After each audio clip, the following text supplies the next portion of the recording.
Thank you for tuning into Groove Radio. Make sure that you're at grooveradio.com and click the watch button so you can see what's going on the screen. Zooming in with us right now, Sister Bliss from Faithless. How you doing? I'm doing really good, thank you. Yes, not too bad. It's great to be back with you again. I just wanted to recap real quick that Faithless are still Maxi Jazz, you and Rolo. Well, Maxi's not on this particular album. He kind of decided to go off in a different musical direction. So he hung up his Faithless hat a couple of years ago and started his own band. Basically, he taught himself guitar and kind of put the guitar in the middle of his music and started songwriting and just wanted to keep on exploring that. And it's very different to the music of Faithless. So we wish him every success with that endeavor. But we put the synthesizer right in the middle of our music, more of which later. Yeah, exactly. We're going to be playing that song, Synthesizer. It's a one great song. Now, the older songs that we've been playing here at Groove Radio, Groove Radio was born in 1992, and then about 3 years later is when Faithless was born. So we've been with you all the way. We've been playing Salva Mia, Insomnia, God is a DJ, We Come One. They're oldies that we play here at Groove Radio all the time. And now we just heard This Feeling. We just saw the video for This Feeling featuring Sully Breaks and Nathan Ball. And where was the video made? It was actually shot in a big estate called Thamesmead. It's quite famous, actually. They filmed A Clockwork Orange there, Kubrick's film. So it has this great architecture. But we were right in the middle of a COVID lockdown, so shooting a video at all was actually really tricky. And this was the one sunny day in a whole week of rainy days. We're like, we have to shoot today. But because everybody was outside, it was safe.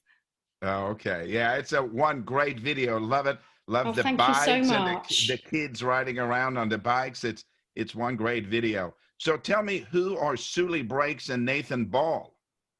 So this whole album that we've done, All Blessed, we're working with lots of different collaborators, and Sully Breaks is from the kind of poetry, spoken word scene. And we just thought he was such a lyrical, intelligent, thoughtful guy, loved his work. Although it's not out and out rap, he definitely follows in the footsteps of Maxi, being more poetic, if you like. And also he's a man of strong faith, so he kind of brings the faith to Faithless, thinking about what it means to be a human being, but he's got a really light touch. So it was an absolute joy to work with him. And Nathan Ball was a singer who Rollo met, who's the other part of Faithless, and was writing some kind of folksy music with him, but realized his voice sat really beautifully in electronic music and said, hey Nathan, do you fancy doing a vocal on a track that we're writing at the moment? And he was just up for everything, and he came to the studio with his guitarist who's called Max Rad, and they are just a great, writing duo, and very fresh. And his voice is so beautiful. I mean, right from the first album, I feel we gave a platform to collaborators like Dido, who was Rollo's sister, but she went on to become obviously a global superstar after our first album, Reverence. And I love the idea that Faithless is, if you like, passing the baton to the next generation. Yeah. And I hope that we hear a lot more of Nathan and Sully in their own right, and that it introduces them to a bigger audience than perhaps they have at the minute. I'm sure being on your new album, All Blessed, they're going to find a much, much bigger audience. So that's very exciting. So what does All Blessed mean? Well, I have to say it's a bit ambivalent. Maybe we are all blessed and maybe we're all cursed. Kind of depends which way you're looking, doesn't it? I think through the album there's a thread of positivity and hopefulness, and that we are thinking about counting our blessings, whether they're very small and intimate, just living in relative safety, not in the middle of war and poverty, but we allude to these things and climate change throughout the album, because the album is about the world that we live in right now. And our position in it, and also how can we find empathy and tolerance in a world that feels increasingly divided and divisive and polarized. These are really thorny questions, and they're tearing through our societies right now.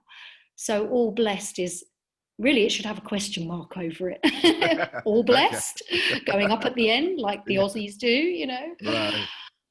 So, but also it worked really well with the image we used for the front of the album cover, which is refugees in a blow-up dinghy sailing maybe to a brave new world, you know, into a new future? And are they going to be open, you know, welcome with open arms, or are they going to be rejected and find even more hardship? Where are they going? Again, it's an ambivalent image. It could be hopeful and it could be, you know, utterly doomed. But again, this issue of migration, immigration, is there enough to go round? Scarcity, the kind of people we want in our society. You know, it's headline news. And we chose the photograph for the album cover over 2 years ago. Okay. And it doesn't seem to have shifted as an issue. It's still on the front page of all our newspapers, and I know that it's a pretty interesting issue for the United States as well. Oh, absolutely. UK, By all means, yeah. it really is. Feel very sorry for the refugees. Wish that they all had a safe place to go to. Absolutely. I mean, I don't feel people leave their homes willingly and their lifestyle and their culture to risk death in, you know, really quite terrible circumstances. And I don't feel that this is going to change anytime soon. We need to have coherent policies in our government that aren't just driven by fear and xenophobia. Right. And on the other hand, we also understand that we're in the middle of an extraordinary pandemic. People are losing their jobs. My industry, our industry, is falling apart. You know, all of our nightclubs are shut. Yeah. I'm a performer, you know, our orchestras can't perform. So the nighttime industries, the creative arts are really, really suffering at the moment. So it's this feeling, it's like, well, where are people going to work? Where are they going to live? These are still valid questions. Yeah. But the way the governments deal with it, to me, often shows a total lack of compassion and understanding. And we're just trying to implore people, let's find our humanity in this.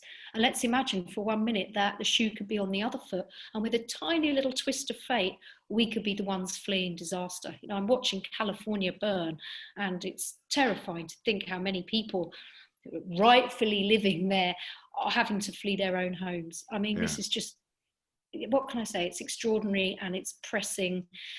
And there's space in electronic music to, if you like, you know, think about this in a creative way and hopefully a poetic way. It's not polemical, and hopefully it's not boring, and it's not like, oh my God, what a drudge to listen to. As I say, it's interwoven with, I think, what underpins Faithless is faith in the human spirit, and the fact that we can summon empathy and we can be extraordinarily tolerant of otherness.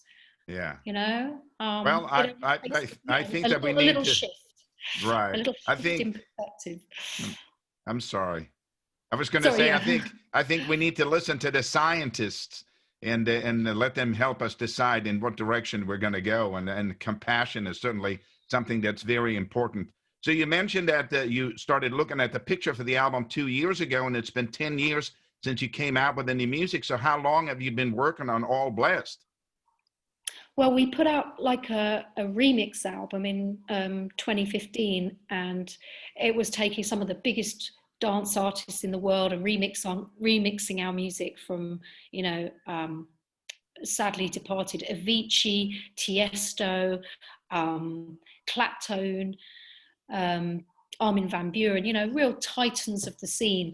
And it really invigorated us. We went out and we toured this album and we did loads of festivals, and it just made us remember that there was an audience that was hungry for music that also had meaning in the lyrics as well, and that we occupy a very particular space that not many other artists do, especially in the electronic world or even in the live world.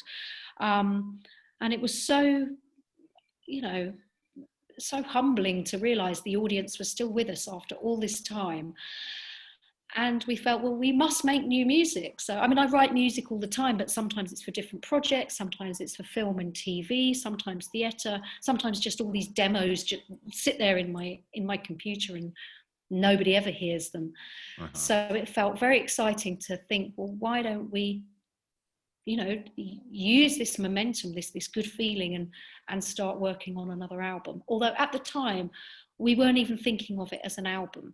we were actually convinced to make an album by our management, because we were thinking, well, who even listens to albums? Let's make tracks. And the first one to come out was Synthesizer. We just felt like putting tracks into the world, because people seem to consume music in playlists now. Right. You know, it's very rare that you get people listening to a whole album. I mean, I think what's interesting is when we started Faithless, Reverence, our very first album, it was like a mixtape for a friend, you know, with our favourite reggae tune on, our favourite dance tune, a little bit of opera, some chilled, almost folk music. And we also worked with lots of different collaborators. So maybe we predated that kind of playlist attitude. Yeah. We've been curating a playlist ever since. And this new album very much follows in that path. You know, it goes across lots of different genres. We have different voices weaving in and out, but, you know, a uniting theme, the idea of the world we live in and who's it for at the moment. Right. So, yeah, it was something that came together over time, and it was like putting a giant jigsaw together, because we were trying to make something coherent and whole. But of course, we didn't have Maxi to work with, and his voice is obviously so unique, so poetic. To find artists that would, if you like, carry that baton forward onto this album. Yeah. You know, that was quite tricky, because a lot of rappers are amazing, they've got great flow, but sometimes what they talk about is really bling and chicks, and you know, it's just not our agenda. So we were looking for that kind of consciousness, if you like, in the lyrics. Right. Something more substantial. Yeah, and poetic. As I say, Maxi to me is a modern day poet, and also the tone of his voice is so mellifluous, it's like an instrument. So we started working with different collaborators, and it really brought all these flavours together. So I hope it feels like a very satisfying, edifying meal of music. But Jazzy B was another collaborator who was very important to us, because if you like, he had this kind of gravitas, and he means so much in both the US and the UK. What he did for British music in the late 80s was extraordinary. And his voice, again, it's like this beautiful baritone instrument. So I love that there's an interplay with the newer, younger artists that are coming through, and someone who is like the granddaddy of them all. Right. So you mentioned earlier that the Synthesizer was the first single that came out before there even was an album. We're going to be playing that in just a moment. But because you've been with Groove Radio for such a long time, and wanted to take a little break in our conversation here and play Insomnia, the video for Insomnia. And I just wanted you to quickly take us back to like what was going on with Faithless at the time, and how did this song come together? Well, it was kind of a happy accident, really. We made the first album, Reverence, and as you know, and so kindly supported, our first ever single was Salva Mea. And we conceived the album as an A-side and a B-side, because that's what kids might not know this, but there were vinyl records and they had two sides to them. And we didn't have an out-and-out club track to balance Salva Mea. So we used the same kind of sounds, but made something that was possibly a bit more accessible. But really, basically, I was DJing loads. I couldn't sleep. Walked in the studio, said, right, we should do a track called Insomnia because I can't get no sleep. And basically sent Maxi into the vocal booth with that brief. Now, ironically, Maxi is one of the best sleepers I've ever met in my life. He can fall asleep at the drop of a hat.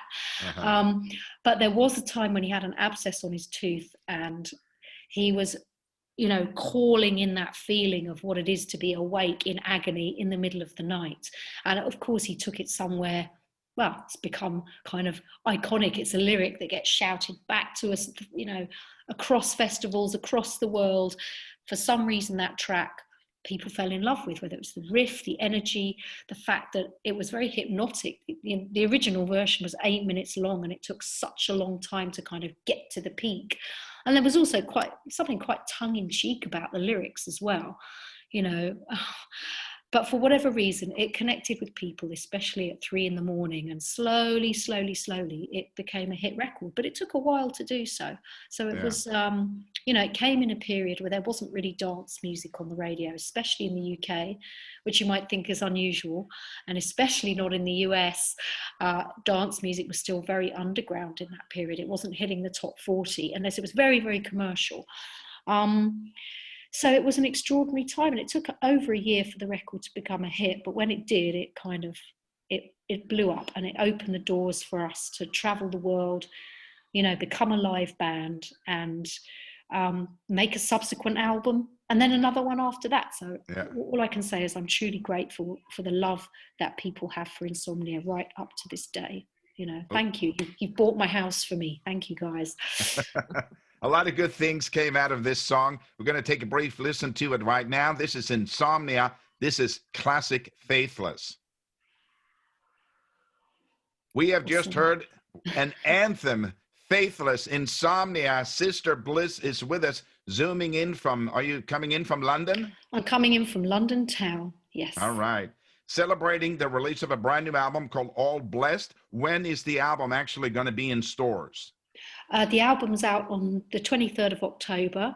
There is physical product. There are actually CDs and vinyl for those who love to collect the physical artifacts of the past. And, I think the artwork's really beautiful. For me, it's really worth having an actual album. It brings something special into my life because I've always collected vinyl over the years, but it will be available for streaming on all the platforms as well, should you not have even a CD player in this day and age. I don't Many know. people don't, Exactly. Some people still got the cassette. Oh, wow. I mean, that's become a niche market. Don't get me started. It's quite extraordinary how some artists are releasing on cassette as a collectible, again, another very cool thing like an antique. Yeah, exactly. But we're not doing cassettes on this album this time. Okay. How many songs are on the album? I think there are 12 songs on the album. Yeah. Okay. Pretty sure it's 12. Okay, well, thank you so much for talking with us, Sister Bliss. It was great to hook up with you again. I don't know if you remember, the last time we met was at the Coachella Festival. You and Rolo came out here to California. I believe it was in 2007. Can you believe that? I do remember Coachella. It was absolutely magnificent. And my baby boy, who is now watching TV in the other room too loudly, was being babysat by a 6'4" rocker with tattoos right up to his neck while I was on stage, which was kind of crazy, but it was a wild show. And it was, an amazing time. What a great festival. I really hope you can get your festival scene up and running again and get things somewhat back to normal as soon as possible. Yeah, we hope so too, Sister Bliss, and we want you to be part of it. So give me a little bit of an introduction to what ended up being like the first song from what is now All Blessed, Synthesizer. Sure. What do you want me to say? I'm Sister Bliss and this is... No. Like an ID? More like in the conversation, just continuing our conversation, but like what, how did this song come together? Oh, okay, sorry. Yes, so the first single from the new album, All Blessed, is called Synthesizer. It is the first piece of music that we made following the release of our last album. And it's a homage to everything we love about electronic music, but there's also a kind of another layer in the lyrics, the meaning. It's featuring a singer called Nathan Ball, who's got the most gorgeous voice. And it is kind of about the loneliness of transactional sex, and it's also alluding to the fact that we live through our technology now, and do we love our technology more than we love each other? So there's a kind of double meaning in there. It's a little bit tongue-in-cheek with the chorus, however much I love you baby, I love my synthesizer more. But I love that the video also kind of alludes to a dystopian future, a bit like kind of Fritz Lang's Metropolis as well, where there are kind of drones that feed this mothership of a synthesizer, and there's a kind of mad professor who is about to press the great button that's sucking all the energy out of the drones, and then things go completely wrong. But you have to watch the video to enjoy it, which was made in LA, in fact. So very, very cool guys that made the video for us.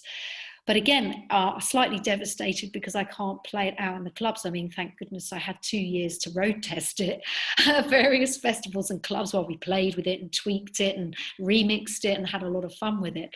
But sadly, at the moment, that platform's not available to us. So right now, you can at least enjoy the video or hear it on the radio, on Groove Radio, in fact. Yeah, you got it. Sister Bliss, thank you so much. It was great to talk to you. Give our best to Rolo and Dido and everybody else in the crew. And thank you so much. Thank you. I will. I absolutely will. And really so pleased to be back with you. And I really hope you enjoy All Blessed. All right. We certainly will, my friend. And again, it's going to be available on the 23rd of this month. Go and get all blessed. Thank you, Sister Bliss. Thank you, Thank you so Faithless. much. Have a great day. Take care. Groove Radio.